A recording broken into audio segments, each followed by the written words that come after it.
What's going on, guys? I'm Jaye the Black. Shout out to everybody that's tuning in. I want to talk about this Evander Kane situation. He is an NHL player. He actually right now plays for the San Jose Sharks. And he's dealing with a situation where he has filed for bankruptcy at 29 years old and owes in excess of almost $27 million. And this is according to multiple websites. Now, I'm going to read the items here on Outkick, but a lot of sites are writing about this, okay?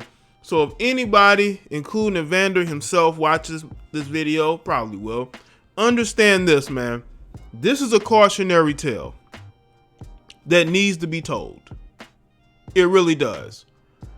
Because doing some research into Evander, he came from a very humble upbringing, had little to nothing growing up, but made something of himself.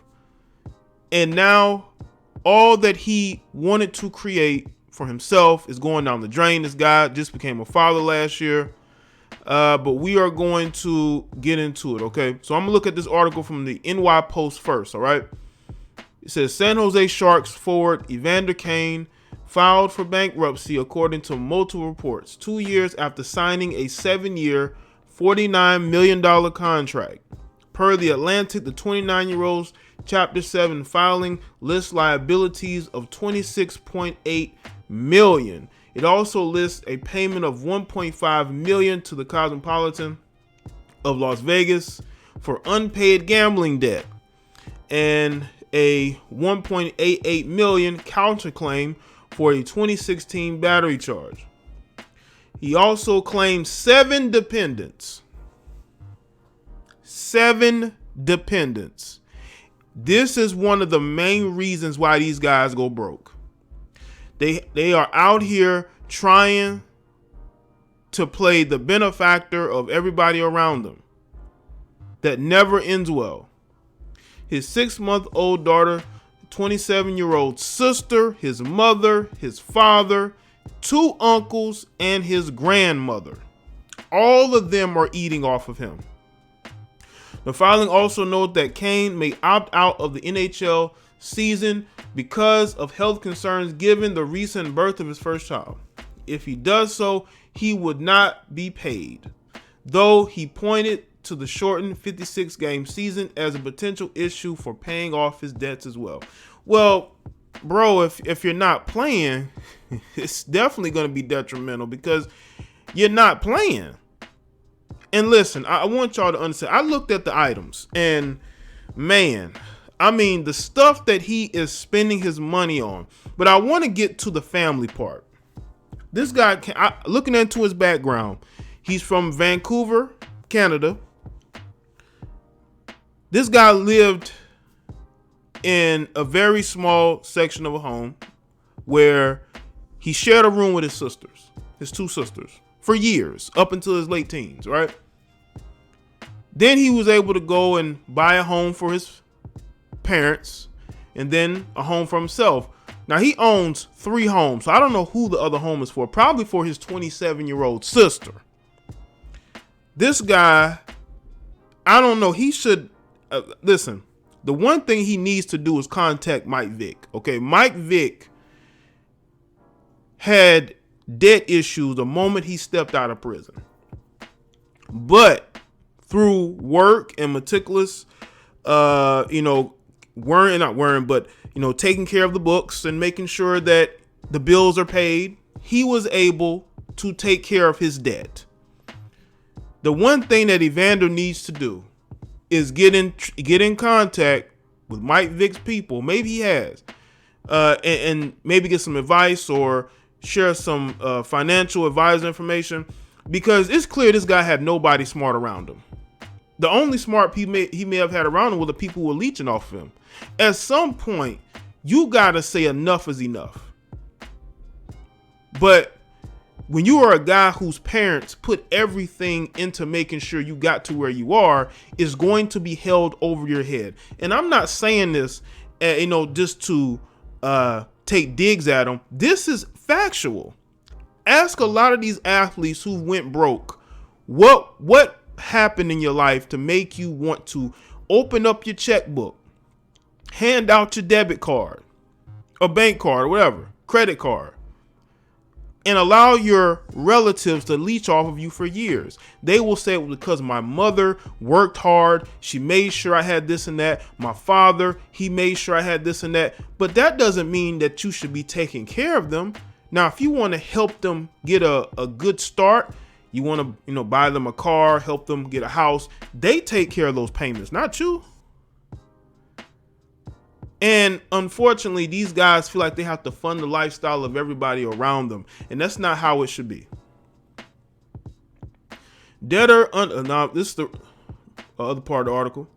Debtor understands that even if all scheduled games are played, his salary will be adjusted based upon the reduced number of games, the filing read.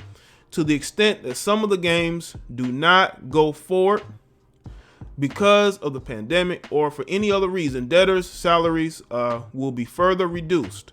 Moreover, debtor understands that under the current collective bargaining agreement between the players' union and owners, 20% of his salary will be withheld and will be released to the owners under the profit-sharing structure of the agreement due to anticipated significant reduction in revenue across the league. One thing I heard that Evander Kane may do is he may sit out the season in order to avoid having to pay them a bulk of what he owes them. It's a way of trying to get it reduced until they settle, what it can do. But when you're doing things like this, when you're going around doing the money phone, it is not going to help you in the long run. When you're trying to be Floyd Mayweather, now again, this is probably early in his career, but if you look at the stuff he was paying, and I'm going to get to the itemized list, that tells me, bro, you really had you had a bunch of yes people around you. You had no real people around you to say, hey, man, this is not good. You can't be doing push-ups with money on your back. It's going to come back to bite you. And it did, right? In total, Kane noted 47 creditors in the petition, including Centennial Bank, which has brought a suit against the winger and the Sharks for $8.3 million last week, according to San Jose Hockey Now. Kane has played for 3 NHL franchises over his 11 seasons in the league. He was the number 4 overall pick by the Atlanta Thrashers in 2009 and moved with the team to Winnipeg when he was traded to the Buffalo Sabres.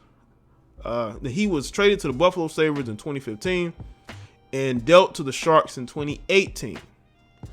He earned $52.9 million in his career, so he's made that amount because he actually had signed a contract before this 7-year, $49 million contract. He signed a contract for 5 years, I believe $31 million. So he's made money. He just has not done very well with it. See, once again, with these athletes, they have the wrong people around them and they make a lot of bad choices, like doing the money phone.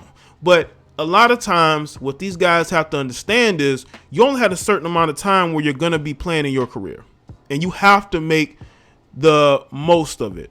All right. Now let's get to this Outkick article because they actually list everything he owes. And I think this is going to be a doozy. Total liabilities, 2,837,000. Monthly expenses, people. His monthly expenses is $93,000. Emergency cash, $2,500. Monthly income, and this is one of the things that really just had me scratching my head. Your monthly income, and I understand a lot of times if you didn't, you're not playing, you're not really getting anything particular moment. His monthly income is $2,000 from a podcast. Now, this is where I agree that players should be able to brand themselves. They should be able to market themselves and make as much money as possible. Because the thing is this, when it comes to making money, all right, these guys should be able to build a brand. These guys should be able to go out and market themselves, whether it's starting their own clothing line, selling t-shirts, merch, doing podcasting, vlogging. Those things can make you income outside of what you do on the field, on the ice. It seems like, just from the outside looking in, Evander wasn't doing that. He was doing more spending than he was making money. You got to save, and you have to build upon what you have. What you do on the ice is only going to be not temporary. It's only going to be for a certain amount of time, for you're going to have to move on. Now, we're going to get to this car later. Well, not later, a little bit later. Okay. 3 houses. This guy owns 3 houses. Taxes owed to the government, $256,000. American Express, $79,000 for American Express. Over $528,000 to Newport Sports Management agent fee. This is why these agents be eating, man. That's why I would rather not have an agent. $1.5 million to the Cosmopolitan Casino gambling debt. They used to handle gambling debt a little bit different than they do now. He has a total of 47 total creditors. Now, we're going to get to the car. I showed y'all this car for a reason. I don't know if that's the car listed here, but apparently he has 2 vehicles that he pays on every month. The first vehicle is $4,300 a month. What are you going to do with a $4,300 a month car? That car depreciates the moment you drive it off the lot. Vehicle number 2 is $4,500 a month. And I'm just going to take a guess here. One of the cars is his, and one of the cars is his significant other, his wife. Who is spending $4,300 a month on a car, man? Like, I'm pretty sure you could find better cars, decent models that don't eat as much gas, that will last as long as you take care of it. $4,300. That's some people's mortgages. Way more than that. Probably double their mortgage, triple their mortgages. All right. Now it says he has 7 dependents, and we went over that in the previous article. He has 7 dependents, including his mother, father, grandmother, 2 uncles, his sister, and daughter. First off, man, why are you taking care of these adults? These are adults. The only people you should be spending money on is yourself and your immediate family, whether it be your kids, your wife, or girlfriend, whatnot. Not your family like that. Again, if you want to help them get off their feet, get on their feet, that's cool. But you can't be out here trying to fund a lifestyle because they're trying to hold over your head that, you owe them something. You really don't owe anybody anything. You did your part. You got out the house. You made something of yourself. Greedy family members need to be at a distance because they're not going to be able to have enough. It will never be enough. That's why you have to put them to work. If somebody owes me money, guaranteed they're going to be put to work. They're going to pay me that money back one way or the other. They're going to have to work, or they'll never get another cent from me again. It ain't going to be no coming back asking me for nothing. All right?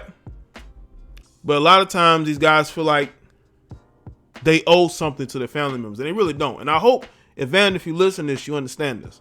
And I'm pretty sure you understand now. You're going to have to cut those people off. You may not want to, but you have to. All right. Let's see. Kane is scheduled to make $3 million during the 2020-2021 season, but it will be prorated based on the number of games played. And he's talking about not playing. Now, this was according to BR0KE. This guy's talking about not playing. Evander, Honestly, I think Evander in the long run is going to be okay. I don't think that he's going to be not be able to get out of this. I'm pretty sure that he's going to surround himself with good financial people, hopefully, and they give him the right advice, and he's able to get himself together financially. He still may have a lot of years to play in the NHL, so he may be able to get out of that debt. But this should be a learning experience. The next, he's been in the league, over 10, 11 years. This could be a learning experience to get you going in the right direction to avoid the pitfalls of what has happened previously. And that's the best thing that he could possibly do.